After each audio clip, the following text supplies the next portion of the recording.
I love you, but you need to get out of here so I can do this. Because you keep bumping everything. I love you. But go on, please. What is up, you guys? It is Katie, also known as the False Scented Peach on TikTok.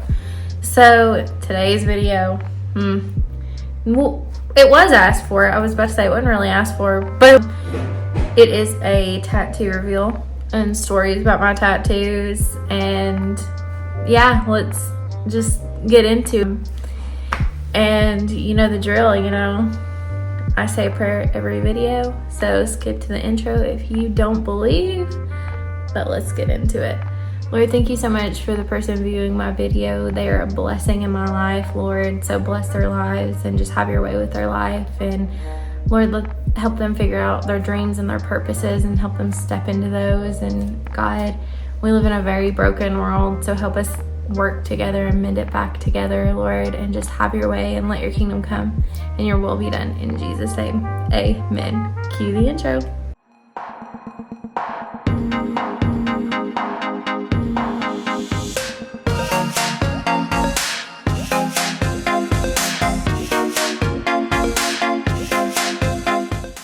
Okay, so into my tattoos. I have 5 currently. 2 of them I do plan on getting removed, not because I regret them. So I have polycystic ovarian syndrome, and the blood type I have does not hold certain inks well. So I had a bright and vibrant, colorful tattoo on my arm at one point, and now it looks like a cheap tattoo, if we're just being honest. And the one on my chest is losing pigment in places, and they just don't look that great anymore. You know what I'm saying? They looked good when I first got them, and they just don't look that great. So I'll start with the first one. I got it when I was 19. I was in hair school. I was currently in a very dark place in my life, and I had suffered a really bad breakup about not quite a year prior, but it was like hitting the 6-month mark, and I was not dealing with it well. It was the relationship that I lost my virginity in, and it was in a very abusive, toxic relationship, and the way I was handling it at first just wasn't well. I was doing like very toxic and reckless things, and it was like a promise to myself that God wasn't gonna let me down. And the lyrics are from the song I Wish You Were Mine by Anders. I have 2 songs that I like by him. He's a very indie artist. I don't think many people know him. I don't even think he's from this country. I think that I had just heard one of his songs when I was in high school on somebody else's Spotify list. And I was like, hey, what's the name of that song? I really like that, and looked it up on YouTube. And they're just not very big, and the scenery in their videos just doesn't look like it's from here in America. That's what I'm getting at. But my first tattoo is, I think I'm the only person in the world with a Cats Don't Dance tattoo. Cats Don't Dance was my favorite cartoon growing up. Danny is not orange like he is supposed to be, and you're gonna see what I mean, but the tattoo says, "Fate don't let me down." And that is what it looks like. I'll try to figure out how to put a picture in of what it first looked like. It's still up on my old Instagram, which is still up.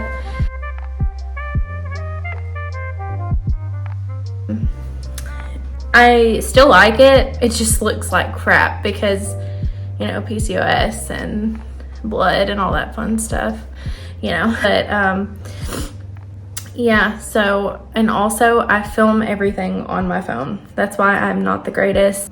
I will buy a camera eventually when, you know, things get better with our economy, and I'm not, it's literally a choice between filming or eating, so I'm gonna pick eating. But yeah, and then my next tattoo was this one.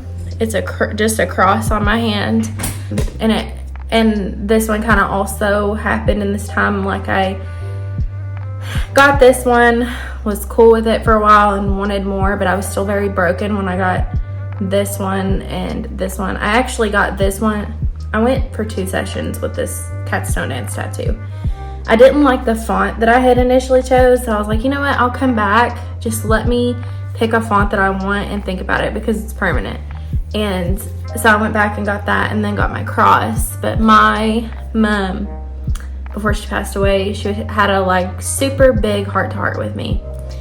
And she was like, she knew I did theater. She knew I wanted to do acting, so she kind of used this as a reference for me.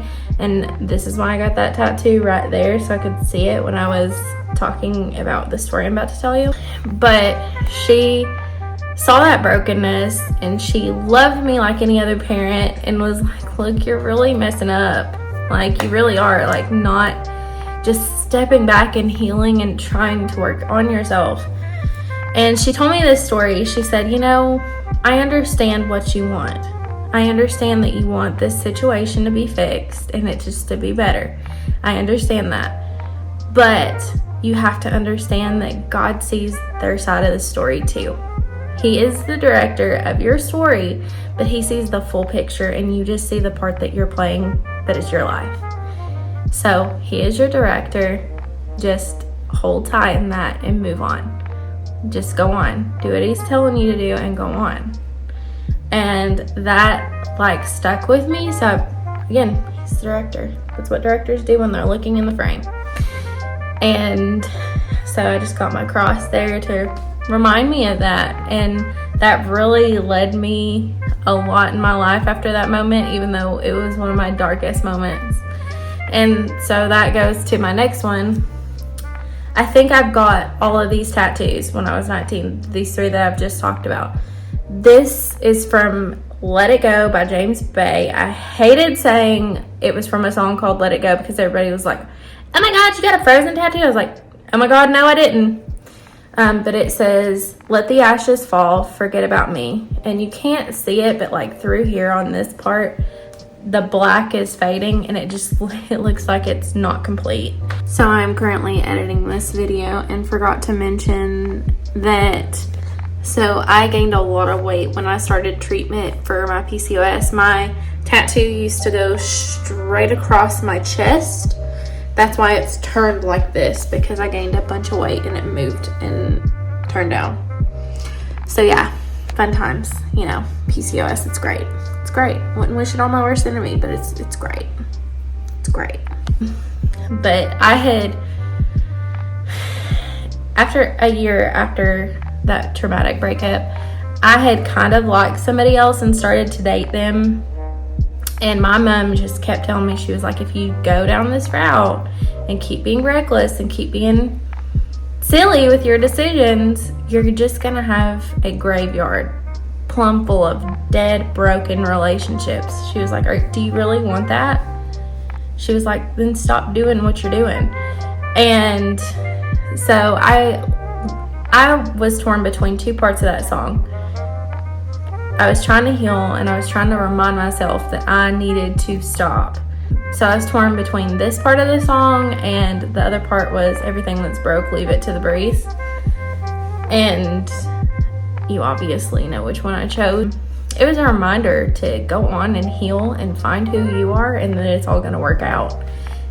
That's why I don't hate my tattoo. I just want to remove it because everybody makes the comments who did them, because they look very cheap. People make ridiculously rude comments all the time about them. And then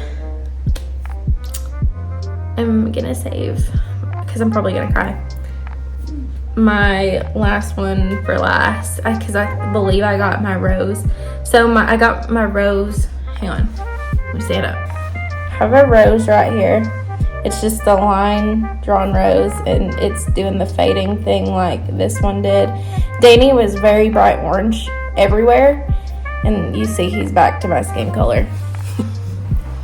But my rose is just me and my best friend. We both wanted roses because I plan on like being covered in tattoos. We both wanted roses. So we got them in the same place, but they're different styled roses. Hers are more of the traditional tattoo style. Mine's a line drawing because that's more of my style of tattoo. So I have a matching tattoo with somebody. That's just basically it. We just got them in our own styles, and that's was kind of the point, because people look at me and her and they're like, how are you guys friends? I believe in having a diverse table, like having somebody different than me at the table. Like I have gay friends, I have friends that are part of the LGBTQ plus, and people are like, you know, they give me the weird look. But I love them. They're unique. They're accepting. They're more accepting than the Christian community. And I don't care to say that. And I just love them. And they're so wonderful. And I believe in a diverse table. Like just having a big diversity, different cultures, different ethnicities. I believe in that stuff. And just loving everybody and getting to know people. And I love that somebody is different than me. And I like talking to them and having those conversations that were different and, you know, just loving each other and accepting each other. So, you know, when people make those comments, it's kind of offensive, but it's like, she's just more diverse than me. She's got her own diversity and I've got mine. And what I mean by this friend is she has dark hair. She's super edgy, wears all black. She's very emo looking, I guess you would say. And she likes anime. I've never watched it. Don't know if I would like it. And, you know, I just love having somebody different than me as a best friend. You know what I'm saying? So, like, that was the purpose. We both got roses, but they're in our own unique individual style, but they're in the same place on our body.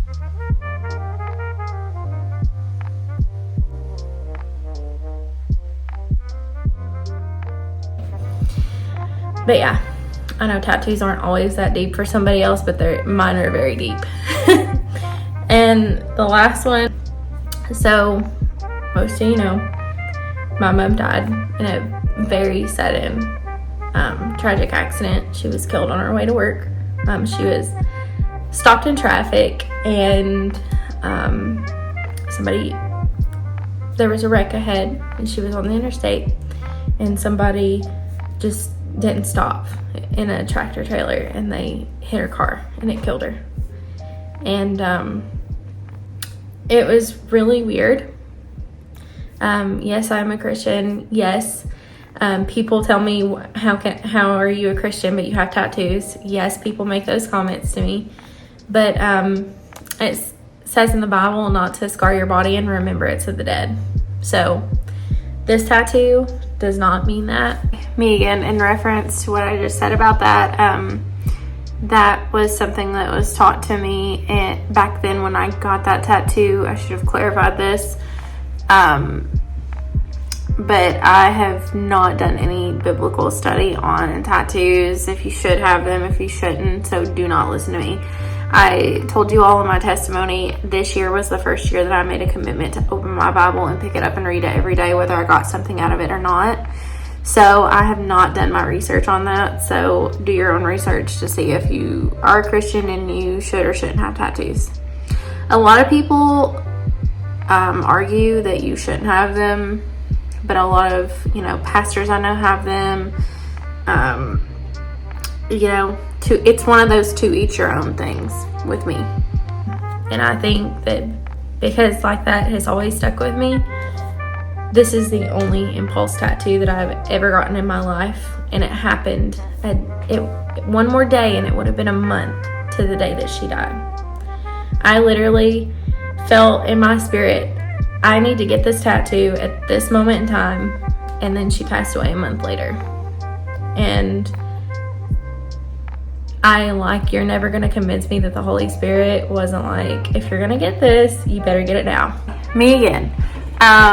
So just to kind of make it make sense, she was alive when I got this tattoo. She just died a month later. And, just a little funny side story. She hated my tattoos with a passion. She told me she hated my tattoos with a passion.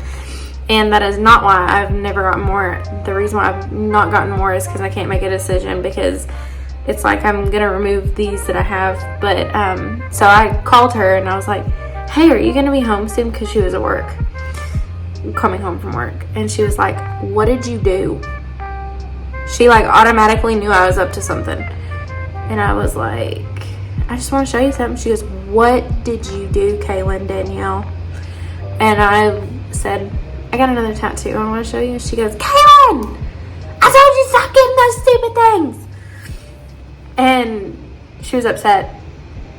And I showed it to her and she was like, she smacked me right on the tattoo. And I was like, ouch, And she was like, I told you I hate those things. I was like, but it's for you, and you wouldn't get the mom, so I had to get both of them. And she was like, it's not funny. Quit. Stop your joking. It's not funny. And then about 2 weeks went by, and she was like, I love that you think that much of me, and I liked the idea behind them. And yeah, that was one of my last memories with her, and I do cherish her smacking me. Absolutely. And a lot of weird things like that happened, and it was just very crazy. But a lot of weird things like that happened, and I think I knew that it was coming, and she knew it was coming. We had a lot of weird conversations with each other that seemed coincidental, but yeah. So my mom called me Kitten, and her favorite cats are calico cats. So she had a cat named Luna at the time, and I took a line drawing of cats to my tattoo artist, and I said, here's the back of my mom's current cat. I want the backs of these cats to look like that. And I eventually plan on going through her notebooks and finding her handwriting and writing out the word kitten and putting under it. But this is a tattoo that I got from my mom. And it does have those places, and I like literally don't care. I will punch somebody in the face. Like, I love my mom very much. I miss her very much. But that is the last tattoo that I have. I do want more. I'm thinking about like maybe going to Lexington and trying an artist up there to see if maybe it was just the ink. It was just wasn't gonna work, because I do want another hand tattoo. I'd like another, like a flower or something going up my finger. But yeah, that's my tattoos. I only have 5 right now. I do want, so I found like some watercolored peaches, and I do want like an ankle bracelet of peaches on one of my legs, so we'll see. But yeah, that is my tattoos. That's my stories. I got them from ranging from age 19 to 22. But yeah, there you have it, my tattoos. I'm sorry this isn't a perfect video. Like, I am a one-man camera person. I film it. I only have my iPhone and a tripod and my studio lights behind me and my MacBook, and that's it. I love you guys. I hope you enjoyed the stories and seeing my tattoos. I will see you very soon. Bye guys.